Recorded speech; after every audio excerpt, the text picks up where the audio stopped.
So a couple of weeks ago now, the DCCC decided that they will ditch their thinly veiled disdain for the progressive movement in favor of a more brazen and open approach against progressives.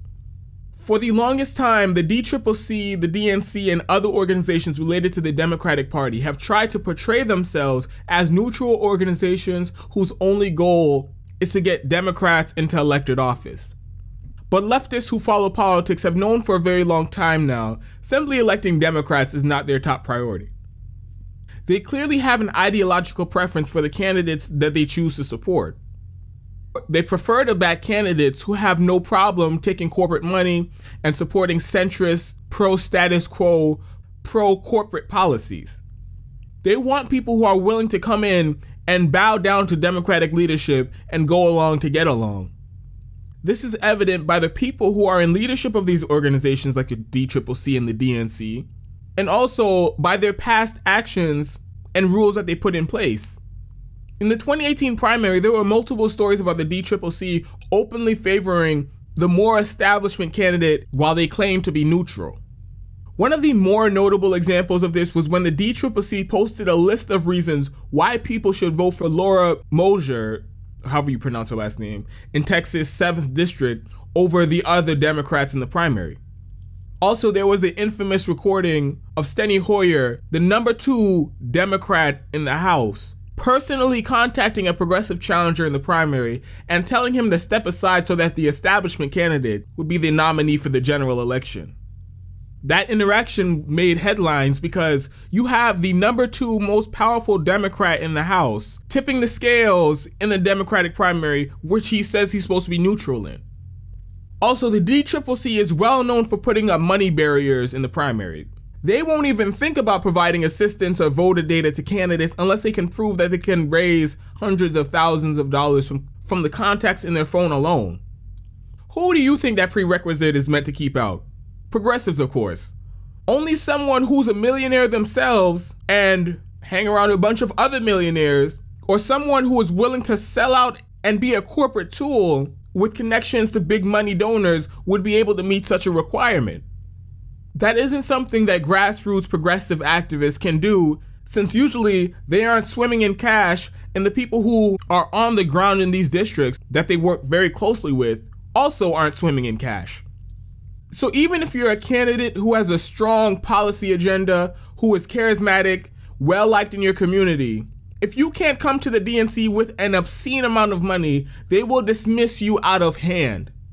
So these are just a few of the underhanded ways that the DCCC and the DNC have been trying to take out the progressive movement at its knees. Well, now, as I'm sure many of you are aware of at this point, the DCCC has decided to kick it up a notch by making their private position that progressives aren't welcome in the party public with this new rule to blacklist anyone who works with progressive campaigns that challenge incumbent Democrats. There are many things to say about this new rule that I'm sure you guys have already heard of by now. It's openly undemocratic because instead of allowing voters to decide who they want to represent them, the DCCC is making it so that the only candidates who are even able to run campaigns are the corporate donor-approved establishment shills. It's also brazenly corrupt because the whole purpose behind this is you don't want someone who will take on the corporate donors of the Democratic Party.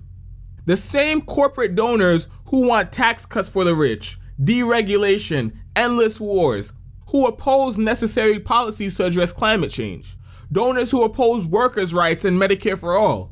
So, to be clear, this is a principled stance in favor of corruption, full stop. But really the point I want to get across is the same point that I've been making for a while now. This message is for all elected progressives. I'm talking about Bernie Sanders, Tulsi Gabbard, Ro Khanna, AOC, Ilhan Omar, Rashida Tlaib, Pramila Jayapal, Elizabeth Warren, and anyone else who thinks that trying to get on the good side of Democratic leadership is a pragmatic way to get progressive policies passed. No matter what you do, no matter how cordial you are with them, or how many positive things you say about them, Democratic leadership will never like you. They will never be your friend. They have absolutely no interest in passing the policy priorities that you want to see into legislation because they see the progressive movement as a threat to their money and to their power, and there's no getting around that. Nancy Pelosi, Chuck Schumer, Steny Hoyer, Tom Perez. They have spent their entire careers fighting against the same policies that you want to see implemented. They are corrupt and essentially have been legally bribed to make sure that progressive priorities never come to pass. They are in the position of power that they're in because of how effective they are at blocking progressive priorities. These people are part of the very small class in this country who have nothing to gain but everything to lose if this progressive movement comes to pass. So acting like you can negotiate with someone like Nancy Pelosi to support Medicare for All or Green New Deal is honestly childish, naive thinking. It would be like if Bernie went on a tour talking to all the pharmaceutical executives, trying to negotiate with them to cut their drug prices by 70% and stop taking government subsidies and allow generic versions of their drugs to be produced at an even cheaper price. The pharmaceutical executives literally have no incentive to do any of those things that you're asking them to do. They have made billions of dollars off of the way the system is right now. And it didn't get that way by accident either. They have also spent billions of dollars to rig the rules and write policy that allow them to do all of these things. If you think that a stern talking to is going to get these executives to do a 180, that is honestly one of the dumbest things I've ever heard, and it's a fucking fool's errand.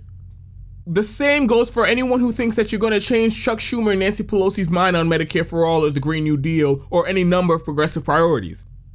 So like many progressives on the ground and in independent media have been saying, this is an all-out civil war for control of the Democratic Party.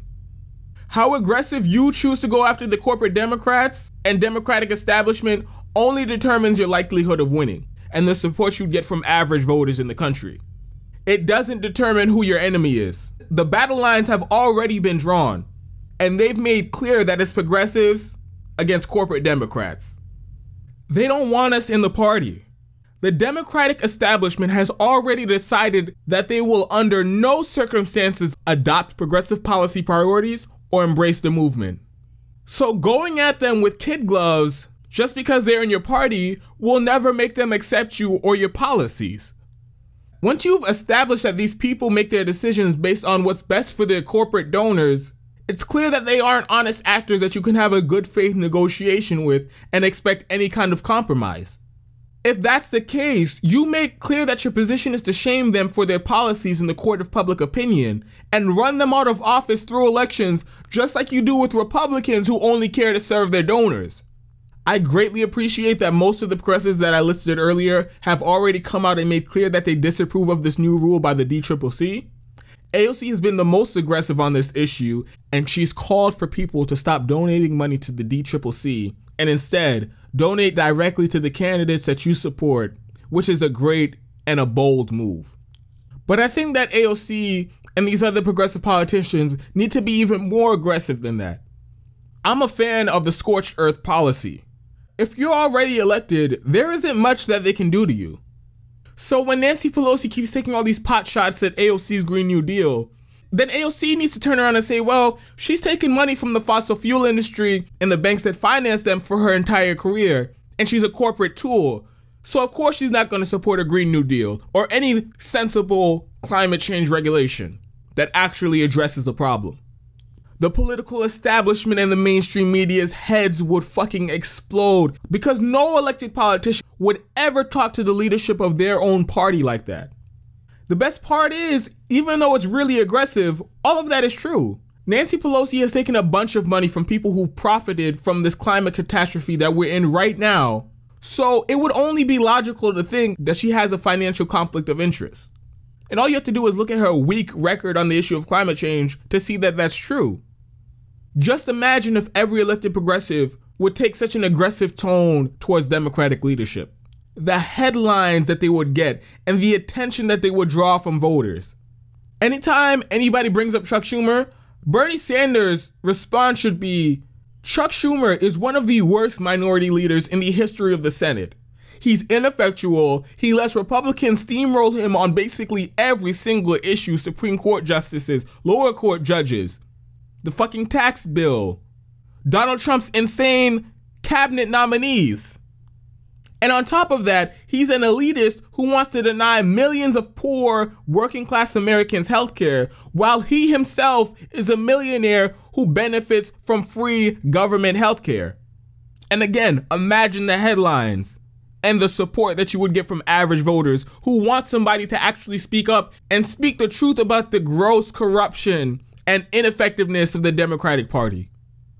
I already know all the arguments from people who disagree with this strategy will be, well, if they take on Democratic leadership like that, they won't get good committee assignments. There are a lot of counterpoints that I can make, but I'm just going to stick with the most convincing ones, and it would be these. A lot of the time, progressives have some level of expertise or experience or understanding of the work that the committee does, and they are productive members of whatever committee that they're assigned to. If Nancy Pelosi and Chuck Schumer want to remove them from their committee assignments because they were critical of their leadership, that's not the end of the discussion. You can still fight back and provide a counter-argument. Nancy Pelosi and Chuck Schumer are the same people who go around and say Donald Trump is a thin-skinned authoritarian and he lashes out at anybody who criticizes him.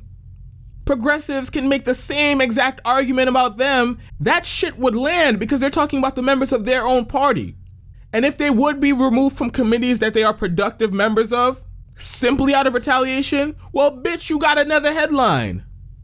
Another counterpoint that is not theoretical, but has actually happened. You remember when AOC was in Congress for her freshman orientation? First week in Congress, and she joined protesters outside of Nancy Pelosi's office calling for her to support a Green New Deal. Or when Nancy Pelosi shoved pay-go down the throats of all progressives in the House and only 3 voted against it, Ro Khanna, Tulsi Gabbard, and AOC. That was unheard of, and everyone said that a freshman congresswoman on her first week going directly against the new speaker in her own party would be career suicide. AOC right now is on the Financial Services Committee overseeing all of Wall Street and financial institutions in the country. And the Oversight Committee that oversees all the different government agencies and the White House. Ro Khanna and Tulsi Gabbard still have their powerful committee assignments too. So it really gets under my skin when people are so sheepish and they make the timid argument that you can't directly take on leadership because then you won't get committee assignments. Because that is such a dumbass argument that has never been proven, ever. But yet somehow that's just one of those things that has just become conventional wisdom and everybody just goes along with it and nobody questions it. That argument is coming from a position of weakness, and I fundamentally disagree with anyone who uses that to say that progressives need to play nice with Democratic leadership. So you're gonna tell me that the Democratic leadership can use every single dirty trick in the book, and right now, at this late date in 2019, they're coming up with even more dirty tricks like this new rule from the DCCC to undermine progressives every chance that they get, and you're still gonna tell progressives you can't say anything about Nancy Pelosi and Chuck Schumer because they might not take it so nicely and they might be mean back to you. Well, bitch, I hate to break it to you. They're already being mean. They're already using dirty tricks. So it's time for progressives to take the gloves off and adopt a scorched earth policy in dealing with the corrupt corporate Democrats and Democratic leadership. Otherwise, we're going into a fight with an unnecessary handicap of having to always be polite to the people who are trying to kill our movement.